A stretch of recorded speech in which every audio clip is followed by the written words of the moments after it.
Saudaraku, hari ini kita akan teruskan pelajaran kita tentang mengenal Roh Kudus. Hari ini adalah serial yang kelima.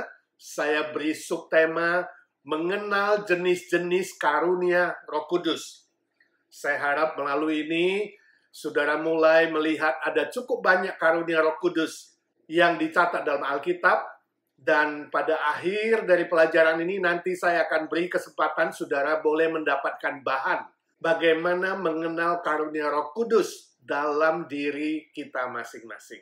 Dalam Alkitab ada mencatat karunia Roh Kudus ada berjumlah lebih dari 20. Namun yang secara khusus berkaitan dengan pelayanan bagi kerajaan Allah, bagi pekerjaan Tuhan di muka bumi ini, ada lebih kurang 20 karunia Roh Kudus. Sebab itu malam ini kita akan belajar yang 20 ini, yang berkaitan dengan kemampuan khusus yang diberikan oleh Roh Kudus kepada kita untuk melayani pekerjaan Tuhan di muka bumi ini. Kita akan membaca beberapa bagian firman Tuhan untuk mempelajari jenis-jenis karunia Roh Kudus ini. Mari kita baca firman Tuhan dalam surat Roma pasal 12 ayat 6 sampai 8. Demikian firman Tuhan. Demikianlah kita mempunyai karunia yang berlain-lainan menurut kasih karunia yang dianugerahkan kepada kita.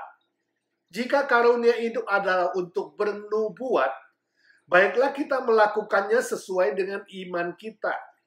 Jika karunia untuk melayani, baiklah kita melayani. Jika karunia untuk mengajar, baiklah kita mengajar. Jika karunia untuk menasihati, baiklah kita menasihati. Siapa yang membagi-bagikan sesuatu, hendaklah ia melakukannya dengan hati yang ikhlas. Siapa yang memberi pimpinan, hendaklah ia melakukannya dengan rajin. Siapa yang menunjukkan kemurahan, hendaklah ia melakukannya dengan sukacita. Itu Roma 12 ayat 6 sampai 8. Selanjutnya kita akan membaca dari 1 Korintus pasal 12 ayat 8 sampai 10. Demikian firman Tuhan. Sebab kepada yang seorang Roh memberikan karunia untuk berkata-kata dengan hikmat, dan kepada yang lain Roh yang sama memberikan karunia berkata-kata dengan pengetahuan. Kepada yang seorang Roh yang sama memberikan iman, dan kepada yang lain ia memberikan karunia untuk menyembuhkan. Kepada yang seorang Roh memberikan kuasa untuk mengadakan mujizat. Dan kepada yang lain ia memberikan karunia untuk bernubuat. Dan kepada yang lain lagi ia memberikan karunia untuk membedakan bermacam-macam roh. Kepada yang seorang ia memberikan karunia untuk berkata-kata dengan bahasa roh. Dan kepada yang lain, ia memberikan karunia untuk menafsirkan bahasa roh itu. 1 Korintus 12, 8-10. Selanjutnya kita membaca 1 Korintus 12 ayat 28. Demikian firman Tuhan. Dan Allah telah menetapkan beberapa orang dalam jemaat. Pertama sebagai rasul, kedua sebagai nabi, ketiga sebagai pengajar, selanjutnya mereka yang mendapat karunia untuk mengadakan mujizat, untuk menyembuhkan, untuk melayani, untuk memimpin, dan untuk berkata-kata dalam bahasa roh. Terakhir kita membaca dari surat Efesus pasal 4 ayat 11-12. Demikian firman Tuhan. Dan dialah yang memberikan baik rasul-rasul maupun nabi-nabi, baik pemberita-pemberita Injil maupun gembala-gembala, dan pengajar-pengajar untuk memperlengkapi orang-orang kudus bagi pekerjaan pelayanan, bagi pembangunan tubuh Kristus. Nah, saudara, dari bagian firman Tuhan yang sudah kita baca tadi, ada tertulis 20 jenis karunia Roh Kudus yang diberikan oleh Roh Kudus kepada tiap-tiap orang percaya, tiap-tiap orang Kristen, sesuai dengan yang dikehendaki oleh Roh Kudus itu. Minimal setiap orang Kristen mendapat 1 karunia. Gak ada yang 0. Jadi semua orang diharapkan boleh melayani pekerjaan Tuhan. Ada yang dapat 2, ada yang dapat 3, Mungkin ada yang dapat 5 atau lebih. Itu tergantung kepada kehendak dari Roh Kudus. Tapi saya percaya tidak mungkin ada orang yang mendapatkan semuanya 20 karunia atau lebih. Saudaraku, kita perlu ingat bahwa tujuan dari pemberian karunia ini adalah untuk melayani pekerjaan Tuhan, untuk memenangkan jiwa bagi kerajaan Tuhan. Jadi bukan untuk gagah-gagahan, bukan untuk pamer diri, bukan untuk kepentingan pribadi, bukan untuk agenda tersembunyi dari diri sendiri. Mari kita bersama-sama belajar 20 karunia yang sudah dicatat dalam 3 bagian firman Tuhan ini, saya rangkum sebagai berikut. Yang pertama, karunia kerasulan. Ini adalah fungsi seperti para rasul. Jadi bukan jabatan seperti para rasul. Sebab jabatan rasul itu langsung dipilih oleh Tuhan Yesus. Dan rasul itu mewakili perjanjian baru hanya ada 12. Yang satu gagal, Yudas Iskariot digantikan Matias. Matias kemudian tidak efektif. Dan Tuhan Yesus langsung memilih Rasul Paulus sebagai Rasul ke-13. Saudaraku, yang 13 orang itulah yang langsung dipilih Tuhan Yesus mendapatkan jabatan Rasul. Panggilan Rasul dalam hidup dan pelayanan mereka. Sesudah mereka tidak ada lagi jabatan Rasul. Jadi kalau hari ini ada pendeta atau siapa saja yang mentahbiskan dirinya atau menentukan dirinya atau memilih dirinya memegang jabatan rasul, itu pasti rasul palsu. Itu hanya untuk gagah-gagahan atau untuk merasa diri lebih hebat dari orang lain, untuk pamer diri. Sebab para rasul sendiri tidak pernah memilih rasul pengganti mereka. Tidak pernah mentahbiskan rasul untuk meneruskan pekerjaan Tuhan. Jadi saudaraku, kalau dari abad pertama sampai akhir abad 20, tidak perlu ada jabatan rasul.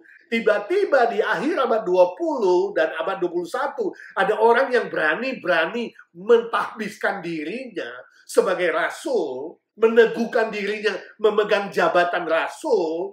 Pastilah rasul yang tidak benar, yang palsu. Hati-hatilah saudara. Sebagai hamba Tuhan yang melayani pekerjaan Tuhan secara full time, seharusnya semakin melayani, semakin rendah hati, bukan semakin merasa lebih hebat dan lebih tinggi dari orang lain. Cukup jelas?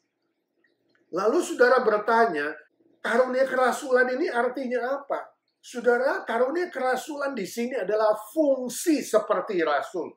Peranan atau role seperti para rasul yang merintis gereja baru, merintis pekerjaan Tuhan, pekabaran Injil di tempat-tempat yang belum pernah dimasuki oleh Injil.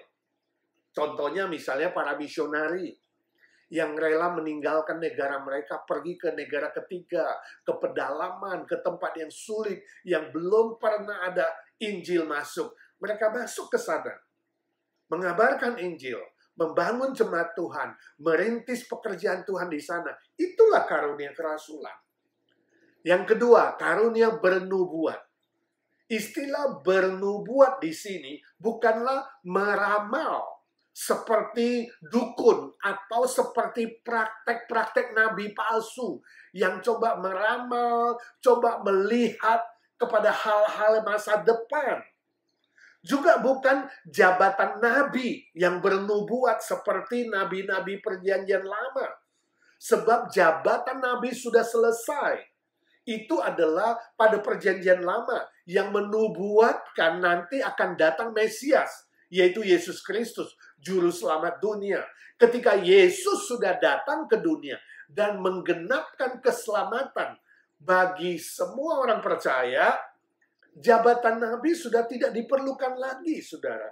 Sudah selesai, sudah digenapkan di dalam Tuhan Yesus. Semua nubuat perjanjian lama sudah digenapkan oleh Tuhan Yesus dalam dirinya dan karyanya di dunia ini. Jadi karunia bernubuat di sini artinya apa? Artinya adalah sebuah kemampuan khusus untuk berbicara atas nama Tuhan, berbicara firman Tuhan. Itulah artinya bernubuat. Karunia bernubuat di sini bisa disebut juga dengan karunia berkhotbah menyampaikan firman Tuhan atas nama Allah.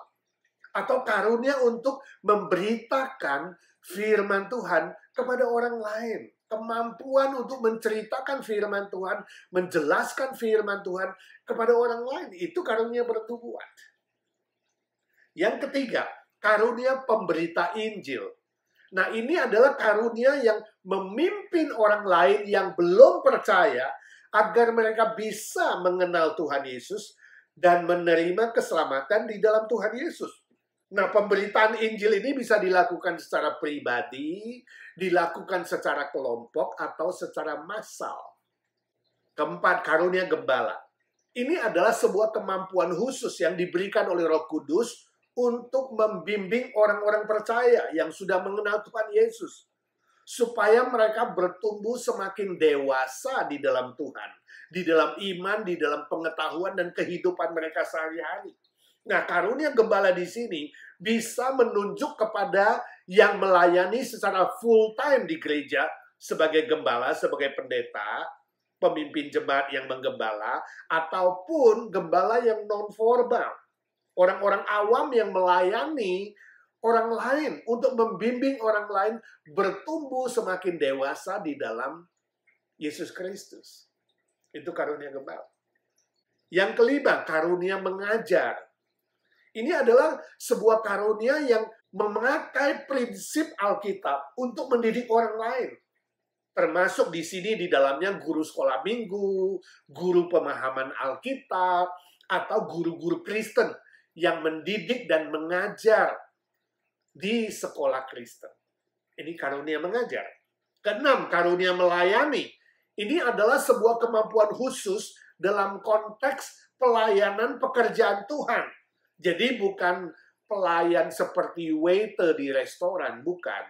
Karunia melayani di sini adalah dari Roh Kudus yang memampukan orang untuk suka hati, rela hati, dengan penuh cinta kasih, melayani orang lain, melayani pekerjaan Tuhan, tanpa mengharapkan balasan jasa apapun. Dengan tulus melayani, dengan tanpa pamrih. Yang ketujuh, karunia menasehati. Ini adalah karunia yang memberi bimbingan kepada orang lain. Dengan nasihat-nasihat firman Tuhan, prinsip-prinsip firman Tuhan. Tujuannya agar orang lain bisa berjalan sesuai kehendak Allah yang ada dalam firman Tuhan. Misalnya pelayanan konseling, baik secara formal ataupun non-formal. Menasihati orang lain supaya berjalan sesuai firman Tuhan. Ini karunia menasihati. 8. Karunia membagi-bagi. Ini adalah sebuah kemampuan khusus dari Roh Kudus untuk melihat kebutuhan orang lain. Lalu dia berusaha untuk memenuhi kebutuhan orang tersebut. Biasanya adalah berupa hal-hal yang bersifat kebutuhan sehari-hari, hal-hal yang bersifat materi, ataupun bersifat keuangan finansial. Membagi-bagi untuk orang lain. 9. Karunia memberi pimpinan. Ini adalah sebuah kemampuan khusus untuk mengkoordinasi pekerjaan atau sebuah proyek pelayanan sehingga proyek itu bisa berhasil dengan baik untuk pekerjaan Tuhan. Jadi memberi pimpinan di sini lebih bersifat yang non-formal, non-organisatoris. Sebuah kemampuan khusus untuk mengkoordinasikan sebagian orang melakukan pelayanan bersama-sama. Yang ke-10, karunia kemurahan. Ini adalah kemampuan yang khusus untuk rasa simpati dan empati kepada orang lain. Khususnya orang lain yang dalam pergumulan. Dia punya perasaan yang sangat sensitif dan peka terhadap orang lain. Dan dia siap memberikan penghiburan, memberikan kekuatan, memberikan semangat, memberikan bantuan konkret. Baik itu bentuk materi atau non-materi kepada orang lain yang sedang di dalam pergumulan. Yang ke-11, karunia menyembuhkan. Nah, ini adalah sebuah kemampuan khusus yang sungguh-sungguh terbeban melayani dan mendoakan orang-orang sakit dengan penuh kuasa kesembuhan yang datang dari Tuhan, baik secara jasmani maupun secara kejiwaan. Nah, saudaraku, ini tidak berarti orang yang memiliki karunia menyembuhkan ini, doanya pasti mujarab, pasti menyembuhkan, pasti sembuh. Dan orang-orang Kristen yang tidak mempunyai karunia menyembuhkan ini, kalau berdoa minta kesembuhan, pasti tidak sembuh. Bukan begitu, saudara. Sebab kesembuhan itu datang dari Tuhan, bukan dari manusia. Namun orang yang memiliki karunia menyembuhkan, biasanya dia dipakai oleh Tuhan secara spesial, secara khusus dalam situasi tertentu.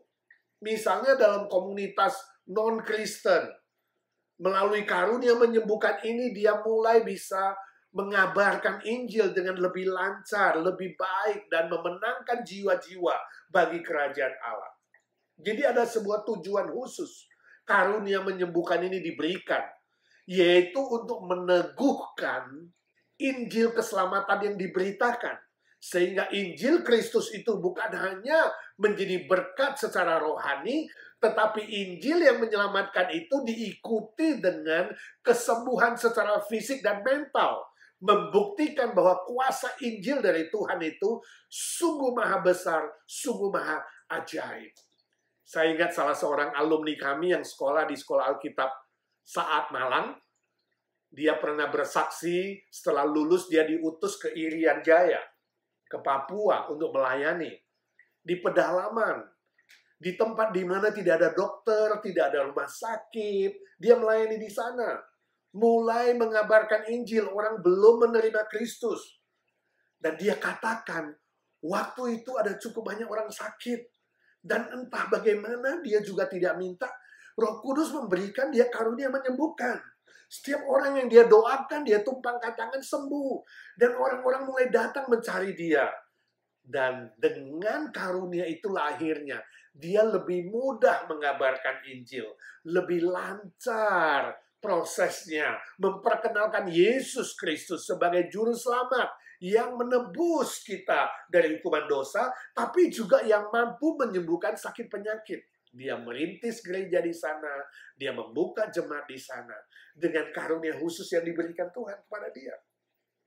Nah, setelah dia selesai tugas di sana dan kemudian dikirim kembali ke Pulau Jawa, melayani di kota yang ada rumah sakit, ada dokter, ada gereja yang sudah established di sana. Dia bilang karunia Roh Kudus itu yang menyembuhkan itu dicabut oleh Roh Kudus. Dia tidak punya lagi. Nah, tidak berarti dia tidak melayani, mendoakan orang-orang sakit. Ya, dia masih mendoakan orang sakit. Tuhan masih menyembuhkan orang sakit, tapi Tuhan bisa melakukan dengan berbagai macam cara. Bisa lewat dokter, lewat obat, dan lain sebagainya. Tidak harus hanya tumpang tangan dan doa. Saudara, poin saya di sini adalah bahwa Roh Kudus memberikan karunia menyembuhkan dengan kuasa yang supranatural ini pasti ada tujuan yang jelas, yaitu apa? Untuk melancarkan pekerjaan pekabaran Injil, untuk memenangkan jiwa, dan kemudian kesembuhan ilahi, kesembuhan supranatural itu meneguhkan Injil Kristus yang diberitakan itu, sehingga banyak orang boleh mengenal Kristus dan masuk dalam warga kerajaan sorga. Cukup jelas? Selanjutnya yang nomor 12, karunia mengadakan mujizat. Nah, ini juga adalah karunia khusus untuk melakukan hal-hal yang supranatural, yang melampaui akal manusia. Mujizat-mujizat yang melampaui pengalaman dan perasaan dan pikiran manusia. Namun prinsipnya sama dengan karunia menyembuhkan tadi. Bukan untuk pamer diri, bukan untuk gagah-gagahan, bukan untuk menunjukkan dirinya itu lebih hebat, lebih tinggi dari orang lain, tetapi murni untuk pekerjaan pekabaran Injil, memenangkan jiwa, dan mujizat meneguhkan Injil Kristus yang diberitakan itu. Jelas? Ke-13, karunia berbahasa roh atau berbahasa lidah Ini adalah kemampuan khusus untuk berbicara bahasa asing yang ada di muka bumi ini ataupun yang tidak ada di muka bumi ini, yang tidak pernah dipelajari oleh orang tersebut dan tidak perlu dipelajari, tidak perlu lewat kursus. Tujuannya untuk apa? Tujuannya untuk membangun iman orang itu yang masih lemah biasanya, yang dalam pergumulan berat, dan juga untuk memberitakan Injil Kristus misalnya. Contohnya di Kisah Rasul pasal 2 ketika rasul-rasul menerima bahasa roh untuk menjelaskan Injil kepada suku bangsa lain. Dan untuk membangun jemaat Tuhan sehingga menjadi lebih kuat, menjadi lebih dewasa. Jadi bukan untuk pamer diri, bukan untuk menunjukkan dirinya lebih rohani, atau membuat orang resah dan bingung. Bukan. 14. Karunia menafsirkan bahasa roh atau bahasa lidah. Nah, ini adalah sebuah kemampuan khusus untuk mengartikan, menjelaskan makna, menerjemahkan bahasa roh yang tidak dimengerti tadi. Sehingga jemaat Tuhan bisa dibangun. Dan orang-orang boleh mengerti firman Tuhan. Dan Bapa di sorga boleh dimuliakan. 15. Karunia berkata-kata dengan hikmat. Nah, ini adalah kemampuan khusus untuk menjelaskan pengetahuan firman Tuhan, untuk menjelaskan kehendak Tuhan, khususnya kepada orang-orang yang sedang mengalami pergumulan berat, mengalami pengalaman yang membingungkan, sehingga dia bertanya-tanya, kenapa Tuhan izinkan ini terjadi pada diriku? Kenapa aku tidak mengerti kehendak Tuhan? Nah, orang yang punya karunia berkata-kata dengan hikmat ini, bisa menjelaskan maksud Tuhan. Ke-16, karunia berkata-kata dengan pengetahuan. Saudaraku, ini mirip dengan yang ke-15, berkata-kata dengan hikmat. Namun karunia berkata-kata dengan pengetahuan ini adalah kemampuan khusus untuk memberikan pencerahan atau memberikan cahaya di lorong yang gelap. Artinya ketika orang bertanya-tanya soal persoalan yang rumit, atau sedang jalan buntu, atau tidak tahu harus memilih jalan A atau jalan B, maka orang yang punya karunia pengetahuan ini bisa melihat prinsip firman Tuhan, mendapat pencerahan dari Roh Kudus, dan kemudian menuntun orang memilih jalan yang benar, memilih kehendak Tuhan yang benar. Ke-17, karunia iman. Saudaraku, iman di sini tidak sama dengan iman mula-mula yang diberikan oleh Tuhan untuk menerima Tuhan Yesus sebagai juru selamat.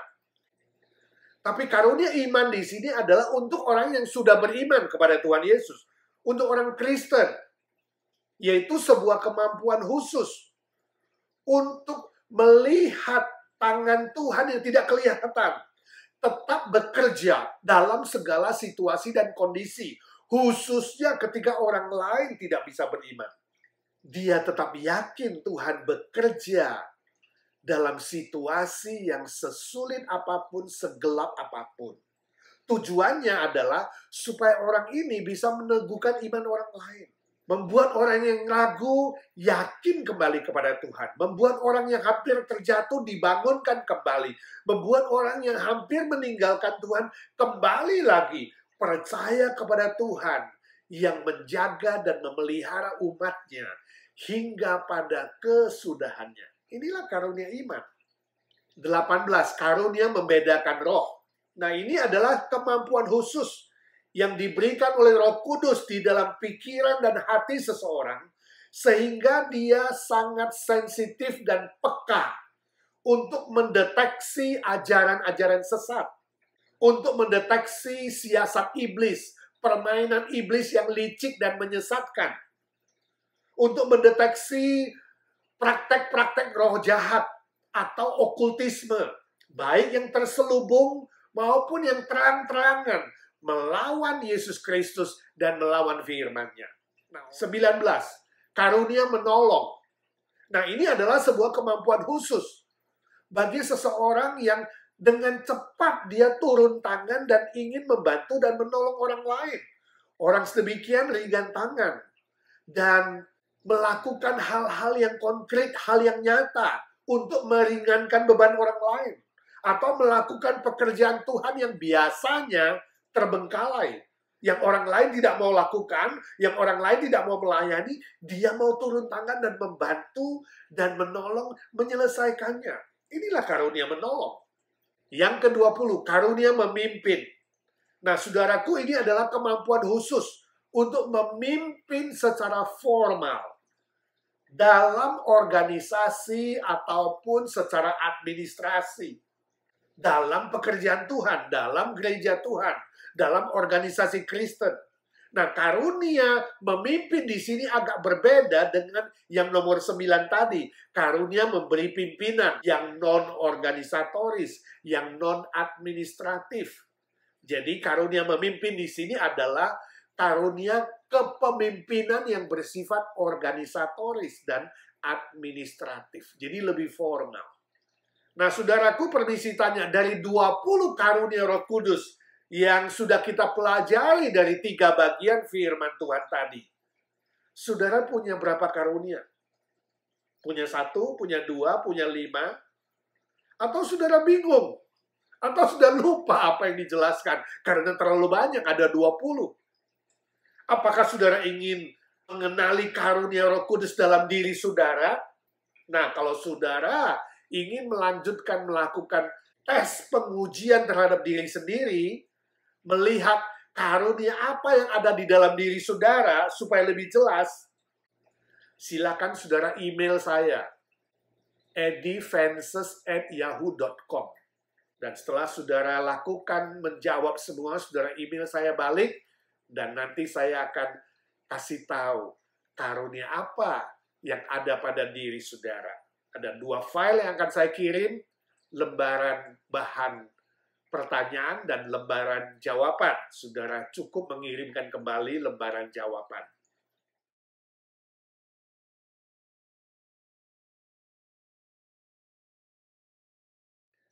Saya berdoa dan berharap kiranya dengan pengenalan karunia Roh Kudus dalam diri saudara yang lebih jelas, yang lebih teliti, yang lebih akurat, saudara akan melayani pekerjaan Tuhan lebih efektif, lebih produktif untuk kemuliaan Bapa di sorga, untuk menjadi berkat bagi orang lain, untuk membangun jemaat Tuhan, untuk memberitakan Injil, memenangkan jiwa, sampai nanti kita bertemu dengan Tuhan muka dengan muka. Dan saudara pasti bisa mempertanggungjawabkan semua karunia yang sudah dititipkan kepada saudara semasa saudara ada di dunia ini. Amin. Mari kita berdoa. Bapa di sorga, kami mengucap syukur dan terima kasih untuk Roh Kudus yang Kau tempatkan di dalam hati kami masing-masing, untuk memimpin, membimbing, dan memberi kami karunia-karunia untuk melayani. Roh Kudus, kami bersyukur sebab sesuai dengan kehendak-Mu, sesuai dengan kemurahan-Mu, kami diberikan karunia untuk melayani, terlibat dalam pekerjaan Tuhan yang bernilai kekal. Tolonglah kami malam hari ini bukan hanya mendengar penjelasan mengenai jenis-jenis karunia, tapi kami boleh melanjutkan untuk melakukan tes diri kami masing-masing, dan setelah mengetahuinya, kami boleh terlibat dalam pelayanan yang konkret, yang nyata untuk pekerjaan Tuhan. Kami berdoa di dalam satu nama, satu-satunya pengantara kami kepada Bapa, Tuhan Yesus Kristus, Tuhan segala Tuhan, Allah segala Allah, Juru Selamat kami yang hidup selama-lamanya. Amin.